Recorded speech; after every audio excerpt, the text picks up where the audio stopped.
Carter family is shown in the opening scene sitting at the kitchen table. Maverick, the patriarch, instructs his 3 children on what to do if they are ever stopped by the police, while also encouraging them to embrace their identities as black children. The Black Panther 10-step programs are then given to them by Maverick. In early 2010s, Star, Maverick's daughter, lives with him, Lisa, her mother, Seven, her older half-brother, and Sekani, his younger brother. Maverick once belonged to the King Lords, the neighborhood's most violent gang, but he has since left that life behind. The Carter family resides in Garden Heights, a primarily black and impoverished community. Even though gang violence is common, some businesses, like Maverick's grocery store, are successful. Star studies at Williamson, a prep school in a wealthy, largely white neighborhood. With her friends in Williamson, Star feels that she can't be too ghetto, but she also can't be too preppy around her friends in Garden Heights. Chris, who recently attempted to have sex with Star when she wasn't ready, is the man she is dating. He approaches her at school to express his regret and to display his ridiculous dance moves. Star admits that the white girls give her and Chris strange looks because they are intimidated to speak to them about their interracial relationship. Later that evening, Star attends a Garden Heights party with Seven's sister, Kenya, whom Star dislikes at times. Kenya notices a girl outside who has been gossiping about her, so she expects Star to support her in a fight, but Star refuses to get involved. Star leaves Kenya and reconnects with her childhood best friend Khalil. The two continue their conversation until they see a fight break out between 2 groups of men and hear gunshots. Everyone rushes out of the house, and Star enters Khalil's car. Khalil drives Star home while listening to a Tupac song. Khalil quotes the late rapper's famous line, "The hate you give little infants fucks everybody," an acronym for Thug Life. The two pull over and begin to talk about their childhood with another friend, Natasha, who is no longer with them. They discuss playing with Harry Potter wands and Khalil being Star's first kiss. In the car, he kisses her, but she informs him she has a boyfriend. Khalil starts driving again. However, they are hauled over by the cops a short time later. Officer McIntosh steps out of his squad car. He informs Khalil that he has pulled him over for failing to indicate a lane change and requests his license and registration, but Khalil continues to dispute even while Star, who has her hands on the dashboard, instructs him to comply. McIntosh instructs Khalil to exit the vehicle while he checks his license. Khalil goes into his car to see whether Star is okay, but she tells him to follow the officer's orders. Then, for some reason, Khalil reaches into his car to retrieve a hairbrush, and the officer, thinking it for a weapon, fires on him. McIntosh cuffs Star as she runs out of the car to Khalil's side. He instantly sees Khalil did not have a weapon in his hand and calls an ambulance. She sobs as Khalil dies by her side. Star is taken in for questioning by 2 investigators, who are accompanied by her mother. They inquire about Khalil maybe carrying drugs rather than the issue at hand. Another cop, Star's uncle Carlos, enters and takes her and Lisa out of the room.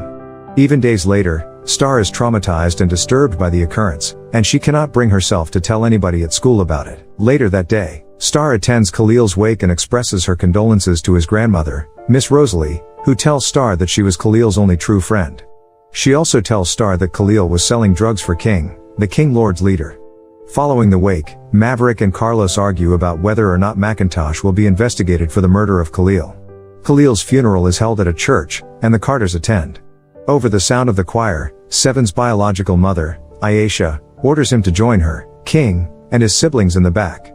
Seven is reluctant to go, but Lisa convinces him that he must. April Ofra, a lawyer, rises to speak about how what happened to Khalil has happened to far too many young unarmed black teens who are being killed by police across the country at an alarming rate.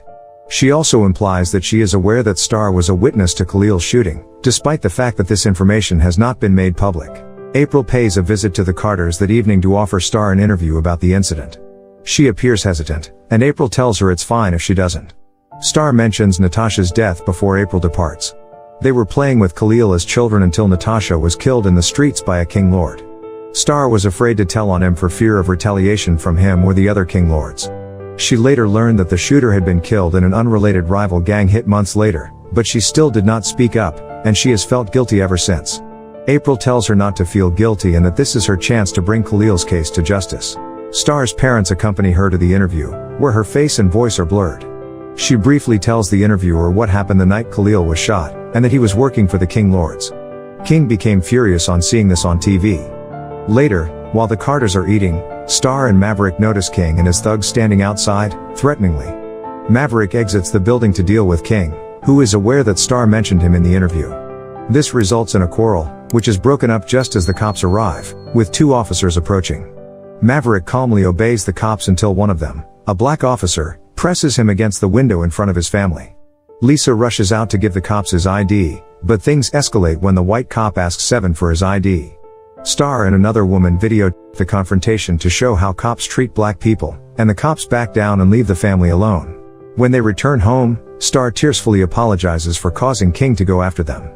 Maverick takes his children outside the house and instructs them to recite a step from the program he gave them earlier, which is to have something to live and die for, which for Maverick is his entire family. The incident's stress makes Star's school life more difficult. The other students use Khalil's death as an excuse to skip class in order to appear concerned and protesting. When Star and her friends Haley and Maya watch a news report about how McIntosh and his family have been receiving death threats for shooting Khalil, Haley shows more empathy for McIntosh than for Khalil. Later, when Star discusses this with her mother, Lisa tells her that she has always followed Haley's word without questioning it. Star attends prom with Chris, but everyone else looks at her strangely.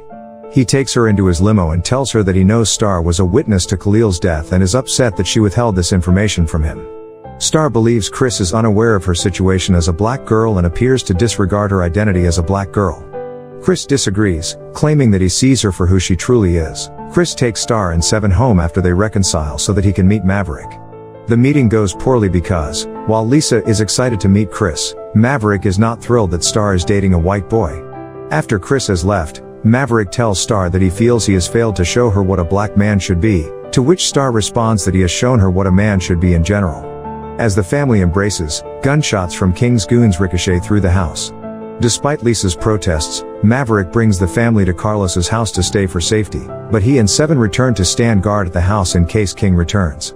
Star appears before a grand jury to testify against McIntosh and to inform everyone about the type of person Khalil truly was. Haley confronts Star at school, asking when she will get over Khalil's death. Star has had enough and claims that Haley is only friendly with her because she sees Star as a non-threatening black girl, which Haley confirms.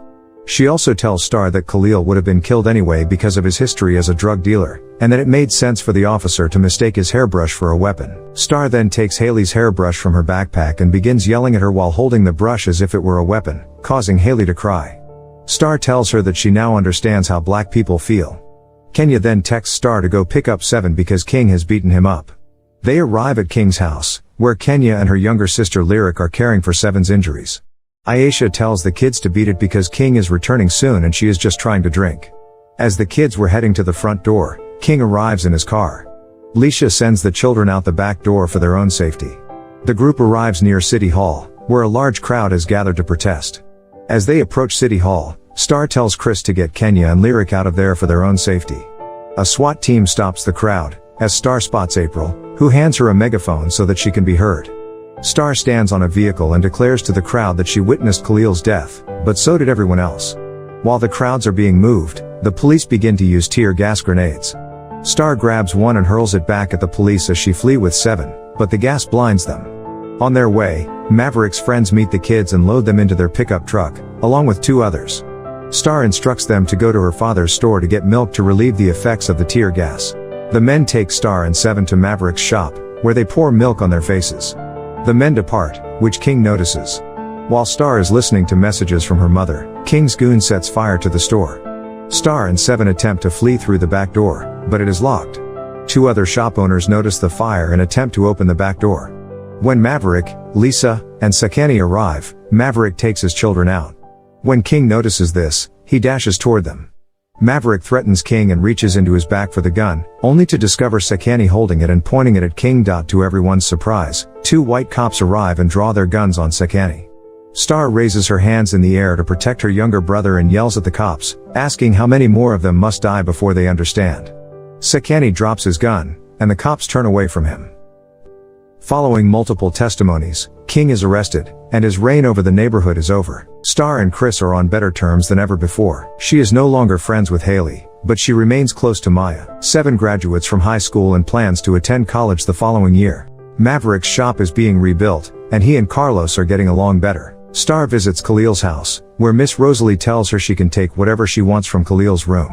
She enters and discovers the Harry Potter wands they used to play with. If you enjoyed this video, be sure to click the subscribe button and turn on your notification bell.